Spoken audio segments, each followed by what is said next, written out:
कुठल्या तरी सुप्रीम कोर्टाच्या आदेशच्या आधारावरती त्यांच्या वकिलांनी कोर्टापुढे म्हणणं मांडल्यानंतर हायकोर्टाने सदरचा प्लांट काही अटी शर्तीच्या आधारावरती म्हणजे त्यांच्याशी प्रदूषण होता कामा नये म्हणजे महापालिकेला नियमाच्या आणि पॉल्युशन कंट्रोल बोर्डाच्या नियमाच्या अधीन राहून त्यांना प्लांट चालू करण्याची परवानगी दिली।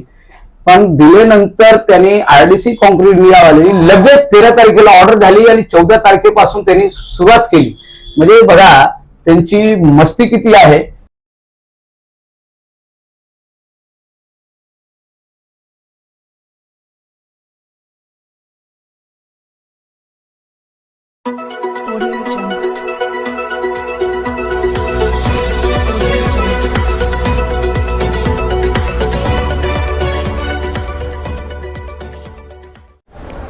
नमस्कार, मी प्रवीण कांबळे, महाराष्ट्र न्यूज नेटवर्कमध्ये आपल्या सर्वांचे सहर्ष स्वागत करतो।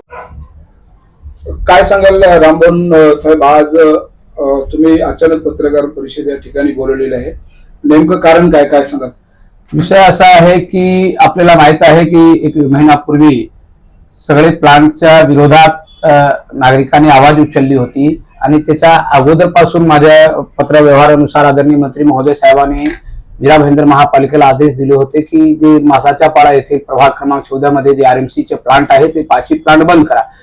त्या साहेबांच्या आदेशानुसार महापालिकेने पहिला 3 प्लांट कॉन्क्रीट इंडिया, स्पेको आणि तिसरी जी होती केकेजी हे 3 प्लांट अगोदर बंद केले। त्यानंतर 2 प्लांट बंद करण्याची ही प्रोसिजर चालू होती। पण काय झालं, अचानक एक दिवशी सनी राठोड नावाचा मुलगा 11 वर्षाचा मुलगाच्या नीलकमल नाकेवर आरडीसी कॉन्क्रीट कडे गाडी भरायला येत होती, ती गाडीतून ऍक्सिडेंट झाल्या। त्याच्यामुळे नागरिकांमध्ये आक्रोश निर्माण झाला आणि दुसऱ्या दिवशी आंदोलन करण्यात आली आणि त्या आंदोलनाच्या अनुषंगाने अचानक त्यांना महापालिकेच्या माध्यमातून सील मारण्यात आला। त्या सील मारल्यानंतर प्लांट बंद झाली, दोन्ही आणखी आरडीसी आणि गजानन दोन्ही प्लांट बंद झाले आणि टोटल 5 प्लांट बंद करण्यात आले। त्याच्या विरोधात आरडीसी कॉन्क्रीट इंडिया यांनी हायकोर्टामध्ये दाद मागितली आणि त्या दादमध्ये त्यांनी स्पष्टपणे त्याच्यामध्ये त्यांनी सांगितलं की महापालिकेने आम्हाला नोटीस दिली 5 तास अगोदर आणि 5 तास आमची खुलासा न घेता, आमची म्हणणं न ऐकता त्यांनी आमचा प्लांट बंद केले, ते हे सरासर अन्याय आहे। त्याच्यानंतर हायकोर्टाने हेअरिंग लावायला सांगितले महापालिकेने हेअरिंग लावली, तरी सुद्धा हेअरिंग मध्ये पण महापालिकेने आरडीसी कॉन्क्रीट बंद करण्याबाबतचे आदेश पारित केले, तरीही कुठल्या तरी सुप्रीम कोर्टाच्या आदेशच्या आधारावरती त्यांच्या वकिलांनी कोर्टापुढे म्हणणं मांडल्यानंतर हायकोर्टाने सदरचा प्लांट काही अटी शर्तीच्या आधारावरती म्हणजे त्यांच्याशी प्रदूषण होता कामा नये म्हणजे महापालिकेला नियमाच्या आणि पॉल्युशन कंट्रोल बोर्डाच्या नियमाच्या अधीन राहून त्यांना प्लांट चालू करण्याची परवानगी दिली। पण दिल्यानंतर त्यांनी आरडीसी कॉन्क्रीट इंडियावाल्यांनी लगेच 13 तारखेला ऑर्डर झाली आणि 14 तारखेपासून त्यांनी सुरुवात केली। म्हणजे बघा त्यांची मस्ती किती आहे। तर त्या दिवसापासून आदरणीय मंत्री महोदय साहेबांना जेव्हापासून सनी राठोडच्या मृत्यू झाल्यानंतर मी साहेबांना सांगत होतो की साहेब त्यांना अजूनही गाडी मालिक आले नाही, त्यांना भेटायला सुद्धा आले नाही, हॉस्पिटलमध्ये सुद्धा आले नाही, त्यांच्या आई वडिलांना बघायला आले नाही, त्यांना आई वडिलांना काहीतरी आर्थिक आधार द्यायला पाहिजे तेही द्यायला आलेत नाही, बघायला सुद्धा आले नाही, विचारपूस करायला सुद्धा। तेव्हापासून साहेबांनी सांगितलं होतं की मी बघतो आणि ह्याच्यामध्ये मी लक्ष घालतो। पण अचानक 14 तारखेला आरडीसी प्लांट वाल्यांनी कॉन्क्रीट इंडियाने काम चालू केल्यानंतर मी साहेबांना भेटलो। साहेबांनी सांगितलं की आदरणीय मंत्री महोदय साहेब ते आरडीसी वाल्यांनी चालू केलेलं आहे। ते साहेब पण आश्चर्यचकित झाले की कसं काय चालू झालं, पण त्याच्यामध्ये साहेबांनी सांगितलं की हे हायकोर्टाचं ऑर्डर आहे आणि हायकोर्टाने असं म्हटलेलं आहे, तरी सुद्धा साहेब आपल्या एरियामध्ये तो काम करतोय, एक माणुसकी आणि त्यांना आर्थिक मदत दिलीच पाहिजे। पण साहेबांनी त्यांचा नंबर काढून आणि साहेबांनी त्यांना आदेश दिलेत की तुम्ही त्यांना आर्थिक मदत कुठल्याही परिस्थिती माणुसकी त्यांना द्या, तुम्ही जर देत नसाल तर मी देतो। पण त्या अनुषंगाने ते तयार झालेलं आहे आणि 31 तारखेला किंवा 1 तारखेला त्यांना 5 लाख रुपयाची आर्थिक मदत सनी राठोडच्या वडिलांना आदरणीय मंत्री महोदय साहेबांच्या हस्ते आरडीसी कॉन्क्रीट इंडियाच्या माध्यमातून मिळणार आहे।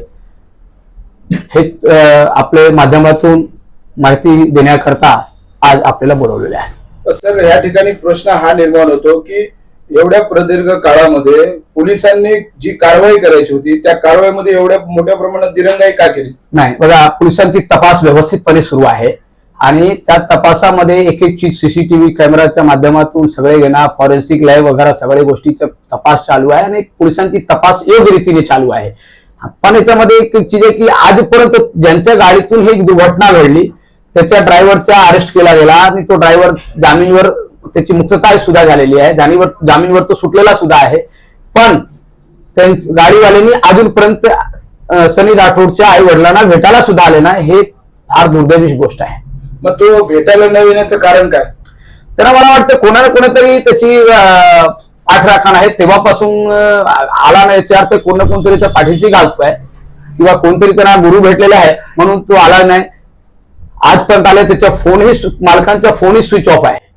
त्या पिरियड मध्ये काही लोकांनी, काही राजकारणी लोकांनी त्यांना सपोर्ट केला आणि आर्थिक लेवाणदेवाण पण झालेल्याचा आरोप मी स्वतः आरोप केला होता की याच्यामध्ये त्यांनी आंदोलनकर्त्यापैकी काही लोकांनी त्यांच्याशी आर्थिक व्यवहार केलेला आहे आणि त्या आर्थिक व्यवहारामध्ये त्यांनी मला वाटतं सांगितलं असेल की मी सगळे बघून घेतो, मी तुमच्या पाठीशी आहे, म्हणून तो हे प्रकरण दाबला गेला. आज मला सांगा ना, आंदोलनच्या नंतर त्याच्या आई वडिलांना काहीतरी आर्थिक नुकसान भेटला पाहिजे, त्यांची काहीतरी सहानुभूती करता त्यांच्या आई वडिलांना ते भेटायला पाहिजे. कोणीही बोलायला तयार नाही.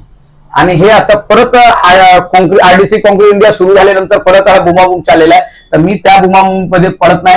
आरडीसी कॉन्क्रीट जे चालू झालेलं आहे त्याच्या बंद करण्यासाठी जे मला काही पुढे करावं लागेल ती सगळी प्रक्रिया, ती सगळे ऑर्डर आणलेल्या आहे. ऑर्डरच्या आधारावरती सगळ्या गोष्टीच्या शहानिशा करून पुढची कारवाईसाठी आम्ही नक्की मागणी करू. पण आता सध्या त्यांनी चालू केलेलं आहे तर त्यांनी ह्या एरियामध्ये तो काम करतोय आणि ज्यांच्या प्लांटवर तो भरायला आला होता आरडीसी कॉन्क्रीट इंडियाच्या माध्यमातून आर्थिक नुकसान भेटली पाहिजे, त्याची मी आदरणीय मंत्री महोदय साहेबांकडे सतत मागणी करत होतो. आणि आमची मागणी आणि त्यांच्या आई वडिलांची परिस्थिती बघता साहेबांनी त्यांना आदेश दिलेला आहे. त्या अनुषंगाने त्यांना परवा डॉक्टरवरतीही या ठिकाणी आक्षेप घेतला होता त्या पिरियड मध्ये की सीसीटीव्ही चेक करण्यात यावेत, असे विविध प्रश्न त्या ठिकाणी उपस्थित करण्यात आले होते. डॉक्टर कडून काय मदत भेटली का त्यांना? डॉक्टरवरती काय कारवाई करण्यात आली का? पोलिसांच्या माध्यमातून तपास सुरू आहे. जे जे कोण दोषी असतील त्याच्यावर कारवाई नक्की होतील आणि त्या कारवाईच्या मागे मी आहो की जे त्यांच्यावरती हे प्रकार घडलेला आहे त्यांच्या आई वडिलांची परिस्थिती काय वाटलं, 11 वर्षाचा मुलगा तो त्यांच्या आयुष्यातून गेला, तर जे जे दोषी असतील त्याच्यावर कारवाई नक्की होती. सर, प्रदूषण हा विषय जो आहे गेल्या अनेक वर्षापासून, जेव्हापासून प्लॅन सुरू झालेले आहेत तेव्हापासून हा प्रदूषणाचा विषय सुरू आहे. कुठेतरी आळा घालण्यासाठी महापालिकेने दिरंगाई केली. या ठिकाणी त्या प्रदूषणाला न्याय मिळाला नाही आणि पुन्हा प्लॅन चालू होतात. प्रदूषण होणार नाही कशावरून? हे बघा, मला असं वाटते की हे आरडीसी कॉन्क्रीट इंडियावाल्यांनी कसं माननीय हायकोर्टाच्या आदेशात आम्ही काही जास्त बोलत नाही, करू इच्छित नाही, पण हायकोर्टाने पण विचार करायला पाहिजे होता की हे रेसिडेन्शियल एरिया आहे. त्यांनी असं मांडलेलं आहे की जे 160 मीटर स्वामी दयानंद शाळा इलिगल आहे. 7 ते 10 वर्षापासून तो शाळा चालू आहे. ती शाळेला महापालिकेच्या शिक्षण विभागाच्या माध्यमातून त्यांना मान्यता मिळाली आहे. तरी सुद्धा आरडीसी कॉन्क्रीट वाल्यांनी त्यांना सांगितलं की बाबा ते अनधिकृत आहे म्हणून ते 250 मीटरच्या आतमध्ये येत नाही. पण माननीय न्यायालयाने हे जे दिलेले आदेश आहेत त्यांच्या न्यायालयाच्या आदेशाला मी अवमानना करत नाही, पण हे दिलेला आदेश चुकीची आहे. सर, 5 लाखाची मदत करताय आपण, खरंच सरनाईक साहेबांचं अभिनंदनच आहे. परंतु हा जर विषय प्रदूषणाच्या माध्यमातून पुन्हा जर अशी दुर्घटना जर झाली तर त्याला जबाबदार कोण राहणार? मी आपल्याला सांगतो, 5 लाखाचे नुकसानी भरपाई आज आयुष्यात होऊ शकत नाही, त्याची किंमत कोणी करू शकत नाही मुलाची. पण एक म्हणतात ना की काहीतरी आधार, त्या अनुषंगाने त्यांना मदत देण्यासाठी साहेबांनी प्रयत्न केला आणि तो यशस्वीरित्या मदत त्यांना मिळत आहे. त्याची नुकसान भरपाई कधी होऊ शकत नाही, पण हे प्रदूषणाचे बाब आहे, हे चुकीचे आहे. आजही तुम्हाला सांगतोय की आरडीसी प्लांट असो किंवा कुठलाही प्लांट असो, हे रहिवासी क्षेत्रामध्ये प्लांट नसलंच पाहिजे.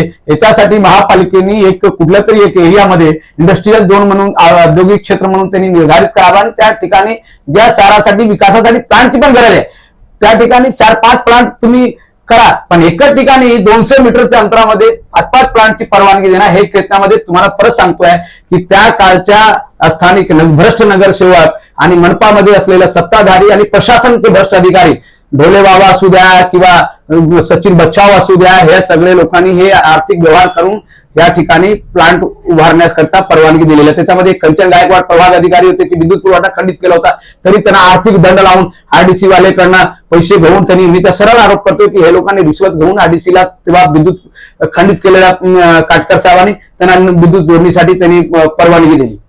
सर, घोडबंदरचे काय प्लॅन्ट आहेत त्याचाही या ठिकाणी भेटलेला आहे का? म्हणजे त्यांना पण परवानगी दिली? याच्यामध्ये भेटलेलं नाही, त्याला बंद, ही महानगरपालिकेने बंद केली होती, त्या पॉल्युशन कंट्रोल बोर्डाने बंद केली होती, तो अजूनपर्यंत सुरू झालेला नाही. पण ह्या मला सांगा की एक आरडीसीच्या प्लांटच्या आधारावरती हे सगळे कोटा जातील आणि सगळ्यांना कोटा जे आहेत माननीय न्यायालय त्यांना आदेश देऊन टाकतील, तर हे त्यांच्यावर बचक राहणार नाही. हे प्रदूषण होणार होणार होणार आणि हे लोकांच्या आरोग्याकरिता धोका आहे.